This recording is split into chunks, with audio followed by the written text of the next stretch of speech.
Le film historique Dead to Rights domine le box-office depuis sa sortie, se classant numéro 1 mondial lors de son premier week-end d'août.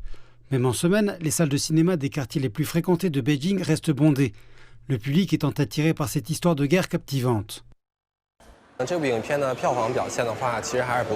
Les résultats au box-office de ce film sont impressionnants.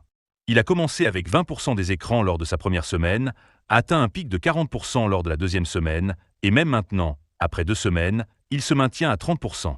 Ce qui est remarquable, c'est que ses ventes de billets et son nombre de spectateurs ont constamment dépassé son allocation d'écran, ce qui prouve son fort attrait. Se déroulant pendant l'occupation japonaise de Nanjing en 1937, le film suit des civils chinois qui se réfugient dans un studio de photographie. Tout en dépeignant sans détour les souffrances des victimes, il met également en lumière leur courage discret, leur défiance face à la mort, leur attachement à la dignité et à la vérité. J'ai pleuré pendant tout le film. En voyant le Nanjing d'aujourd'hui, en contraste avec des images d'il y a 80 ans, parfois exactement aux mêmes endroits, on ne peut s'empêcher d'être fier du chemin parcouru par notre nation.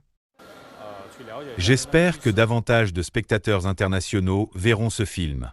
Beaucoup de pays ignorent cette histoire, mais il ne s'agit pas de haine. Il s'agit de se souvenir du passé et de valoriser la paix. Ce qui m'a le plus frappé, c'est de réaliser que la paix dont nous jouissons aujourd'hui a été construite sur le sacrifice d'innombrables vies. C'est émouvant, mais aussi inspirant, de voir à quel point notre pays est devenu fort. Maintenant diffusé dans le monde entier, Dead to Rights rend hommage au sacrifice consenti par la Chine pendant la guerre, tout en délivrant un message intemporel. L'histoire ne doit pas être oubliée et la paix ne doit jamais être considérée comme acquise.